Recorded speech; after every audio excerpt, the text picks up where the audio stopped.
Existe uma razão pela qual você se sente desconectado, mesmo quando está cercado de pessoas. Há um motivo pelo qual o sucesso que você alcança e a validação que você busca ainda deixam um vazio silencioso, uma fome que nada parece saciar, uma inquietação que teima em retornar nas horas mais silenciosas da noite. A maioria de nós passa a vida inteira tentando consertar o que está do lado de fora, tentando ajustar o mundo às nossas vontências, sem jamais perceber que o verdadeiro campo de batalha, o verdadeiro ponto de origem de todo esse caos é o que não estamos olhando por dentro. Fomos programados desde a infância, de maneira sutil e implacável, a buscar aprovação, a medir nosso valor pela régua dos outros, a nos encaixar em moldes que não nos servem, a pedir licença para sermos quem somos, e pagamos um preço terrível por essa conformidade, a desconexão total da nossa própria alma, da nossa essência. Mas, e se eu lhe dissesse que a cura para essa dor crônica, a resposta para essa inquietação existencial, não está em adicionar mais nada à sua vida, não está em uma nova conquista ou em um novo relacionamento, mas sim no ato de parar de fugir? E se a verdadeira liberdade estivesse escondida exatamente naquilo que você mais teme enfrentar? Carl Jung, o grande explorador da psique humana, nos alertou sobre isso com uma clareza assustadora. Ele falou de uma sombra. A sombra não é o mal, não é um demônio externo. Ela é simplesmente tudo o que negamos em nós mesmos.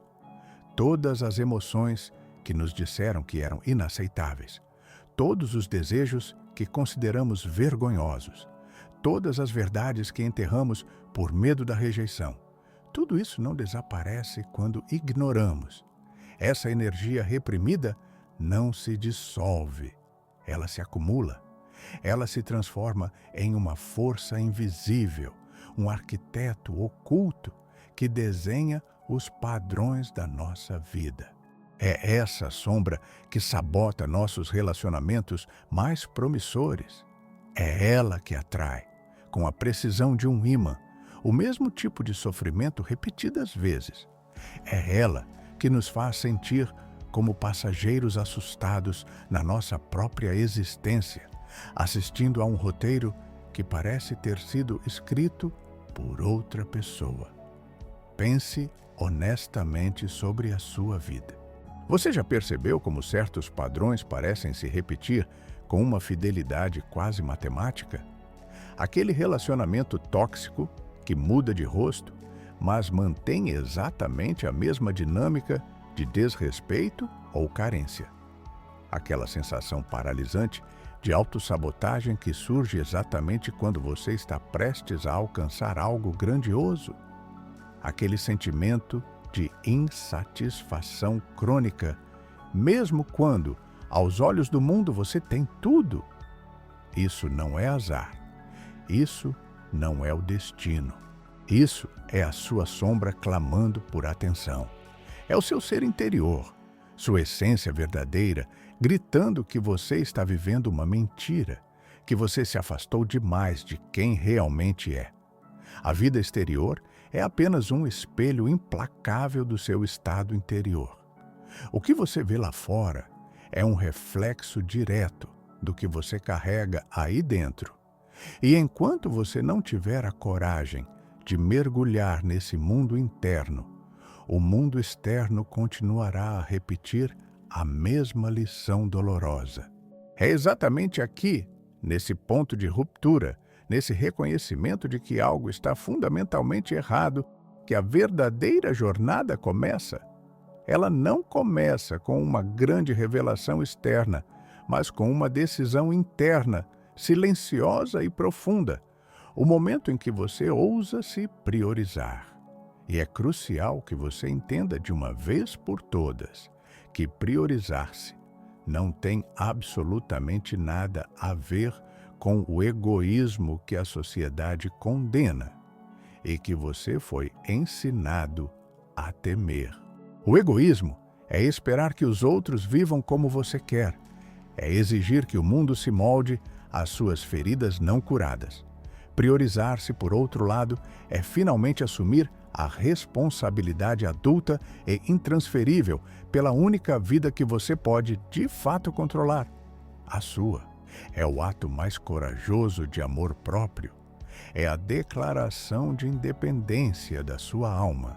É dizer basta a viver para as expectativas alheias. É parar de mendigar no exterior a validação, o amor e o reconhecimento que só podem e só devem vir de dentro.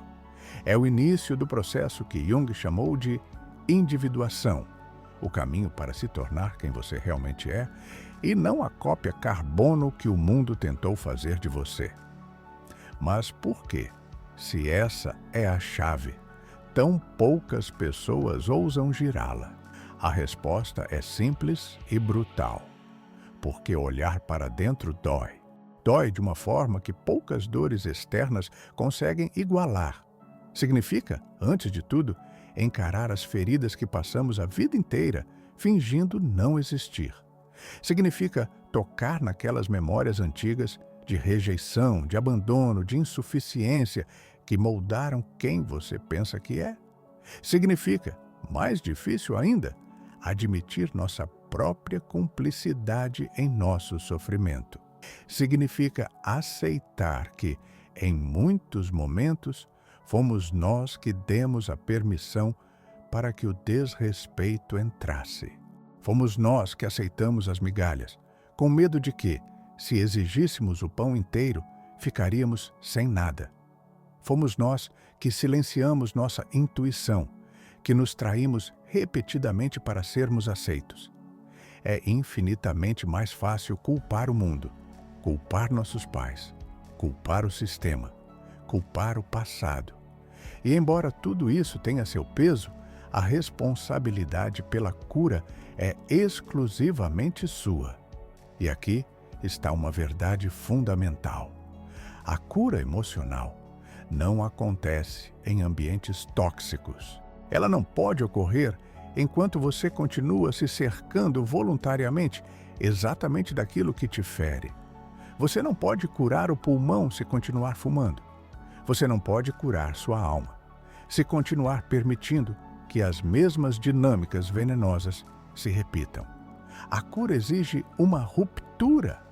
Ela exige que você se retire do caos para encontrar sua clareza. E essa ruptura será sentida, ela será profunda e muitas vezes parecerá uma perda irreparável. No instante em que você começa a se valorizar de verdade, não apenas em palavras, mas em ações, quando você começa a dizer não, onde antes dizia sim por pura obrigação ou medo. Quando você começa a estabelecer limites firmes, onde antes havia um terreno aberto para o abuso e a conveniência alheia, algo drástico acontece. O mundo ao seu redor reage violentamente. Pessoas que se beneficiavam da sua falta de limites, que estavam acostumadas com a sua energia serviçal, que dependiam da sua submissão para se sentirem poderosas, se sentirão profundamente desconfortáveis. Elas te acusarão de ter mudado, de ter se tornado egoísta, frio ou arrogante. Relações que você considerava fundamentais, mas que eram secretamente baseadas na sua subserviência ou na sua necessidade de salvar o outro, começarão a ruir. E aqui está a verdade mais difícil de engolir. O teste inicial que filtra os aprendizes dos mestres. Você vai perder pessoas. Você vai se sentir terrivelmente sozinho. Por um tempo, parecerá que o mundo está te punindo exatamente por você ter escolhido a si mesmo. Este é o grande filtro. Este é o momento que os místicos chamam de a noite escura da alma. É o vazio aterrador. É o espaço liminar entre quem você era, aquela identidade antiga que já não te serve mais e quem você está se tornando, uma identidade nova que ainda não se formou completamente. O velho já desmoronou, mas o novo ainda não se solidificou. É nesse deserto, nesse aparente nada, que a sua convicção será testada no fogo. A sua mente, viciada no familiar, mesmo que o familiar seja doloroso, mesmo que seja um sofrimento conhecido, tentará desesperadamente te puxar de volta. O medo do desconhecido parecerá 1000 vezes pior do que a dor que você já conhecia e sabia como administrar. O cérebro reptiliano gritará por segurança, pela segurança do padrão antigo. É exatamente here que a maioria esmagadora das pessoas desiste. Elas não suportam a tensão do vazio. Elas voltam para o relacionamento tóxico. Elas ligam para a pessoa que as machucou. Elas aceitam o emprego sem alma. Elas retornam à velha versão de si mesmas, apenas para escapar do desconforto ensurdecedor do silêncio, da solidão, da incerteza. Mas, e este é o grande segredo, se você resistir, se você ousar ficar nesse vazio, se você aguentar a solidão não como uma punição, mas como um espaço sagrado de recalibração, se você parar de tentar preencher esse vazio com distrações baratas, com barulho externo, com conexões superficiais, algo profundo e milagroso começa a mudar. Você começa a perceber, talvez pela primeira vez na vida, que a solidão não é a ausência de pessoas, mas sim a ausência de si mesmo. Você finalmente aprende a ser sua própria companhia, a desfrutar do seu próprio silêncio. Você começa a ouvir com clareza cristalina a sua intuição, aquela voz sábia e calma que você ignorou por tanto tempo porque ela sempre te dizia verdades inconvenientes, verdades que te forçariam a mudar, verdades que te fariam desapontar os outros.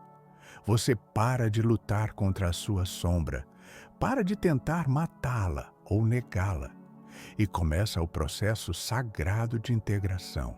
Você olha para ela com compaixão, não com julgamento. Você percebe que sua raiva reprimida era, na verdade, uma força protetora que estava tentando te ensinar a colocar limites. Você percebe que sua tristeza profunda era um sinal de sua imensa capacidade de empatia, que foi distorcida. Você percebe que seu medo paralisante era, na verdade, um chamado ao cuidado, um pedido de preparação que você interpretou como fraqueza. Você para de se julgar e começa a se acolher. Você se perdoa por ter permitido o que permitiu, entendendo que você apenas fazia o melhor que podia com o nível de consciência que tinha naquela época. E nesse momento de profunda honestidade e autocompaixão, a cura verdadeira, a cura que vem de dentro, flui sem barreiras. Quando essa integração acontece, quando você para de lutar contra si mesmo e se torna inteiro, o universo não tem outra escolha a não ser responder a essa nova frequência. A lei da ressonância, a lei da vibração, é implacável e precisa. Você não pode mais vibrar na frequência da carência, do medo e da autonegação. Então as situações e pessoas que vibram nessa frequência param de te encontrar. Elas simplesmente não conseguem mais grudar em você. É como se você tivesse mudado a estação do rádio. A música antiga ainda está tocando, mas você não está mais sintonizado nela. As relações que começam a chegar agora são baseadas em respeito mútuo, em reciprocidade genuína, em admiração. As oportunidades que surgem parecem vir do nada, mas, na verdade, elas estão perfeitamente alinhadas com o seu propósito recém-descoberto, não com a sua antiga necessidade de aprovação. O mundo externo, que antes parecia um campo minado caótico e hostil, começa a se moldar, como argila, ao seu mundo interno, agora pacificado e claro. Você finalmente entende o que os estoicos queriam dizer. Não podemos controlar o que acontece, mas podemos controlar absolutamente como respondemos. E mais do que isso, você percebe o princípio da projeção de Jung. O que nos incomodava tão profundamente nos outros era, muitas vezes, um aspecto de nós mesmos, que não queríamos reconhecer, seja a nossa própria sombra reprimida ou o nosso próprio poder não assumido. Ao curar isso internamente, paramos de projetar nossas feridas e nosso poder nos outros. Paramos de culpar o mundo e paramos de esperar que um Salvador externo venha nos resgatar. Mas não se engane, o processo não termina aí. A vida, o universo, sua própria psique, testará sua nova postura. O crescimento não é linear. O universo enviará ecos do seu passado, não para te punir, mas para verificar se você realmente aprendeu a lição, se a mudança foi internalizada e se tornou parte de quem você é. Aquele antigo padrão de comportamento baterá à sua porta, talvez disfarçado de uma nova oportunidade tentadora. Uma pessoa que te diminuiu no passado reaparecerá, talvez com um pedido de desculpas, testando seus novos limites. A vida te colocará diante do mesmo tipo de situação que antes te fazia desmoronar. E a sua resposta a esse teste definirá seu novo patamar de consciência. A diferença é que agora você vê o padrão. Você sente a armadilha. E você não precisará mais gritar, nem lutar, nem se justificar, nem tentar provar seu valor. Seu silêncio calmo, sua paz inabalável, sua simples e firme decisão de não engajar, de não voltar ao velho drama, será a resposta mais poderosa que existe. Você simplesmente escolherá a si mesmo, de novo. E é here, finalmente, depois de atravessar o fogo da transformação, que você entende. Você acorda. A paz que você buscou desesperadamente a vida inteira não estava em ter o relacionamento perfeito, o trabalho ideal ou a aprovação unânime dos outros. A paz nunca foi um destino externo. A paz sempre foi e sempre será um estado interno de ser, uma decisão consciente de habitar sua própria verdade, independentemente das tempestades lá fora. A cura emocional não é um evento único, não é um diploma que você recebe e pendura na parede.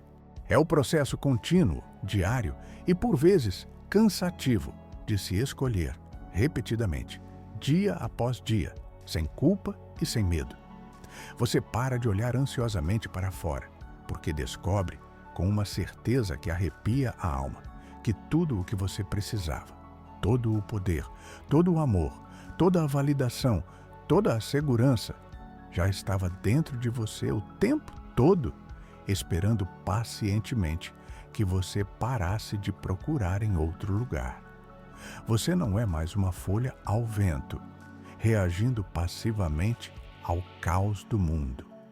Você é a montanha, firme, presente, inabalável, observando as nuvens passarem. Você é o centro da sua própria experiência. Você é a própria fonte. E essa realização visceral, essa é a verdadeira liberdade.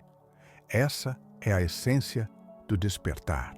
Se essa mensagem chegou até você, é porque você está pronto para dar o próximo passo. Compartilhe esse conteúdo. Deixe seu comentário. Inscreva-se e lembre-se sempre disso. Quando você se prioriza, a cura emocional flui sem barreiras e sua vida se torna o reflexo da sua própria verdade. Nos vemos no próximo vídeo. E até lá, continue se escolhendo, uma vez após outra.